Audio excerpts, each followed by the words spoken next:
Baiklah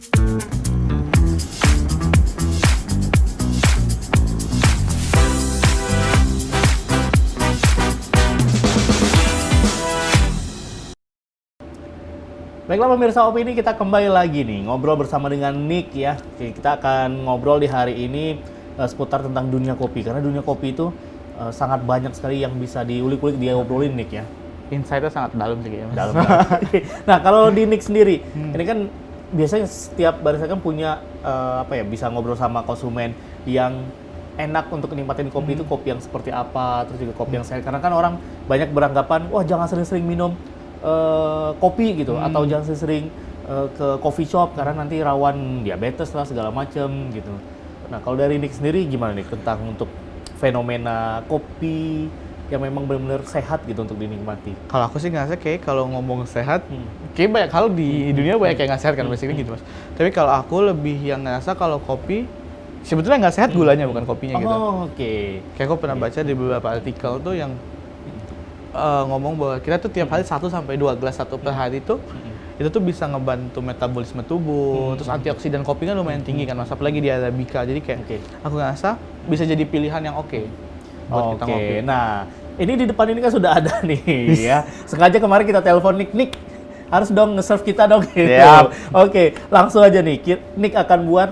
Ini adalah berarti minum kopi yang memang benar-benar dianjurkan, kopi yang secangkir kopi yang sehat gitu, karena tanpa gula gitu. Dan aku ngerasa di metode kan basically di kopi itu mas ada espresso machine sama manual brew. Nah aku ngerasa adalah pakai manual brew. Aku hari ini bawanya, ini basicnya V60, tapi namanya Hario Switch. Gitu. Kalau yang V60 biasa tuh Hario dripper aja, Hario 02 atau Hario 01. Nah hari ini aku bawa Hario Switch. Jadi kalau Switch dia ada tombolannya nih. Buat buka tutup, ada buka tutup, jadi kayak bisa ngenahan si airnya. Jadi kalau di kopi itu ada namanya percolation sama immersion. Jadi kalau immersion dia perendaman, kalau percolation yang kita tuang langsung turun. Nah hari ini aku bakal pakai percolation dan immersion. Nah si V60 bisa itu dan jadi bisa ngehasilin kopi yang benar-benar kompleks dan enak buat ngopi harian. Berarti punya rasa yang berbeda sama yang begitu dituang langsung turun gitu ya. Bakal ada yang ngebedain gitu. Oke deh pemirsa Opini, nah untuk Anda yang di rumah dimanapun, wah pasti ngiler ngelihat Nick sekarang aja, bisa langsung datang aja nanti ke NC Plus ya. Alamatnya di mana nih NC Plus? Aku di lantai 2 resepsionis Spring Gading Surf Cap mas. Oke, ini juga tempat nginap yang asik nih. Full booking terus nih. Oke, lanjut nih sekarang untuk tahap pertama apa nih? Yang pasti aku karena lebih senang untuk kopinya selalu fresh, jadi kita giling dulu kopinya mas. Gitu. Aku pakai kopinya dari Mantesa, prosesnya Hyperwash. Ini tadi ya, Mantesa Hyperwash. Dia dari Gunung Sumber Urip. Jadi dia dari kaki Bukit Kaba ya. Nah ini tuh begitu dibuka langsung aroma tuh boom gitu ya. Kalau Nick sendiri biasanya pakai berapa gram ini? Aku hari ini biasanya pakai di 15 gram mas. Itu sudah memang bisa dibilang standar yang proper banget untuk V60 gitu ya? Buat harian paling enak. Buat harian, dibanding dan kalau kadang aku pakai 13 gram atau 12 gram mas. Alasannya buat ngirit kopi gitu. Sebenarnya itu alasannya itu. Memang untuk ini ya, apalagi kopi-kopi yang langka gitu, susah didapetin gitu ya. Ada nggak nih beans yang memang wah ini sangat langka nih gitu? Ada mas, karena kayak di kopi ada, jadi Arabica pun banyak varietasnya lagi kan. Ada Geisha, ada Sidra. Kalau di Bengkulu, kalau kayak si Sumber Urip itu Ateng Super sama si Gagara Tutang, dia mix variety. Gitu. Nah kalau si Geisha tuh bisa sampai mahal-mahal banget. Pas kayak di tahun lalu ada farm di Ethiopia namanya Elida Estate. Dia kalau nggak salah aku natural classic, dia kejual di 158 juta. Wah, untuk per kilonya? Green bean. Wah, itu baru green bean loh barangan. Belum di roasting segala macam. Belum. Wah, kayak kalau 158 juta kan beli sekilo tuh mas. Udah di roasting jadinya 800 gram. Nyusut ya, karena nyusut ya. Nah, kalau ini sekarang kita pakai beans Mantesa nih pemirsa, dan juga bisa nih beli kalau pengen nih coba ini nih. Mungkin pemirsa di rumah ada juga yang mungkin punya grinder sendiri, pengen cobanya. Berarti di NC Plus ada juga? NC Plus ada, terus di NC Supply, aku lagi PO mas. Karena barangnya, kita pun as orang lokal, itu susah buat dapetinnya. Jadi aku PO. Udah nunggu ini, udah bulan kedua ya saya nunggu. Kayak bisa jadi di bulan ini atau di bulan depan, setelah panen raya ini bakal dapat kebagian. Nah kita balik lagi tentang metode yang sekarang digunakan Siap. untuk V60. Nah, kalau untuk di grinder ini kan juga punya ukuran-ukurannya nih. Aku pakai hand grinder namanya 1Z Peso ZP6. Ini dipakai 3 kali juara dunia, Mas. Wah, gokil. Berarti ini memang brand-brand top dunia ya, grinder yang dipakai. Nah, kalau untuk grain size-nya berapa nih, Nick? Aku kalau di sini rekomend dari Nick untuk bikin V60. Kalau di ZP6 aku pakai 4,5. Kalau di grinder lain mungkin medium to fine, Mas ya. Oh, oke. Oh, mau coba Steve, Mas. Silakan. Wah, cakep kan? Bener loh ternyata. Ini kopi Bengkulu loh padahal. Kopi Bengkulu. Kalau orang yang nggak tahu kalau ini kopi Bengkulu, begitu kita kasih, pasti mereka akan ngeduga-duga, wah, kayaknya bukan kopi Bengkulu gitu. Pokoknya kayak coklat benar. Fruity, ada Kintamani pinati. pun juga ada loh ini. Ini kopi Bengkulu, Mas, enak banget. Dia clean dan manis kopi. Tapi dark coklatnya lebih ini ya, lebih menonjol ya. Menonjol, betul. Pakai ini. Oke. Aku pakai 3 kali tuang. Jadi ini metode seduh kemarin dipakai di Indonesian Brewers Championship si juara 2-nya. Jadi 3 kali tuang dibagi 50, 100, terus 80 ml terakhir. Oke. Gitu. Dan semuanya ditutup di full immersion. Gitu. Jadi tuangan pertama dulu kan. Nah, tunggu dulu 40 detik. Jadi ini yang pertama namanya blooming, Mas. Oh, boleh. Nah, balik-balik soal proses pembuatan V60 ini. Ini kan ada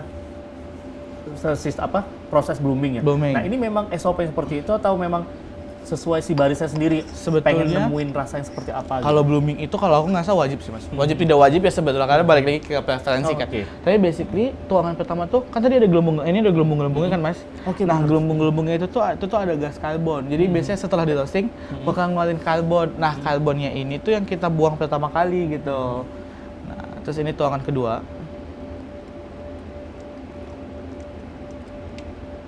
Di tuangan kedua sampai 150 ml. Oke. Terus ditunggu lagi sampai 1 menit 30. Terus nanti aku tuang lagi sampai total air yang diinginkan. Jadi aku hari ini pakai 1:15.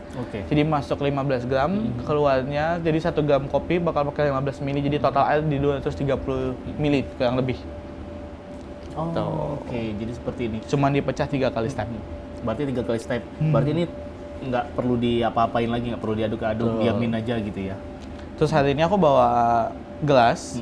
Rencana aku tadi mau bawa ada gelas suji, dia ada 3 gelas kan, Mas. Dia beda-beda ngasih rasa. Tapi hari ini aku cuman bawa POV cup. Jadi dia punya 2 area sisi. Jadi yang satu bakal bikin kompleks. Yang satu bakal bikin body sama bikin sweetness. Dan si gelas itu yang kemarin aku bawa ke kompetisi untuk espresso course-nya. Oh, ini ya. Berarti 2 sisi itu yang satu tinggi, ini yang satu rendah.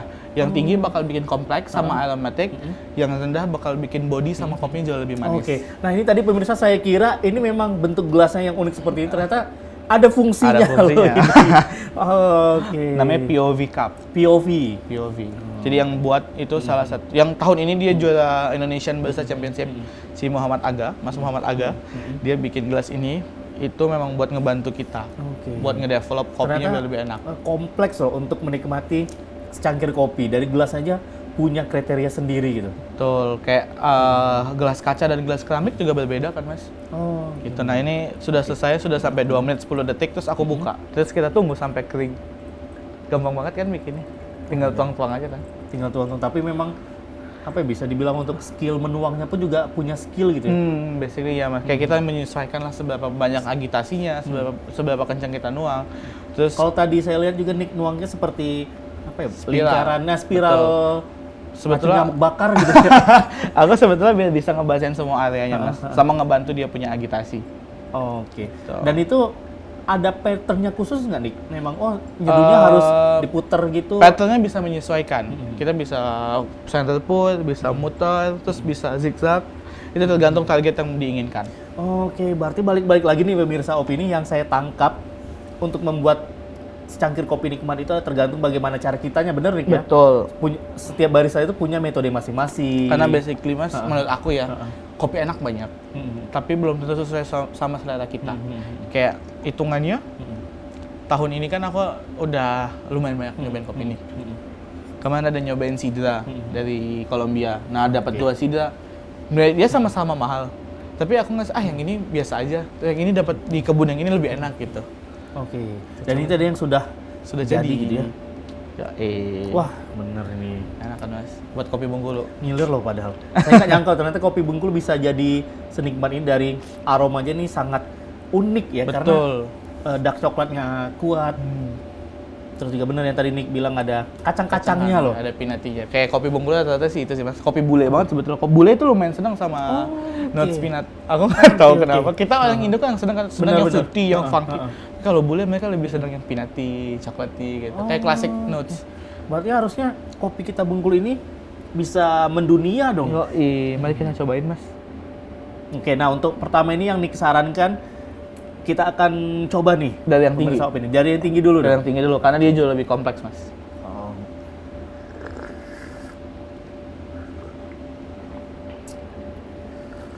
Terus boleh langsung coba dibalik. Bakal jauh lebih bulat. Kita coba balik nih. Beda Lebih jelas. padat kan Mas? Betul. Nah, kalau untuk kopi ini emang seperti ini paling nikmat dong berarti ini.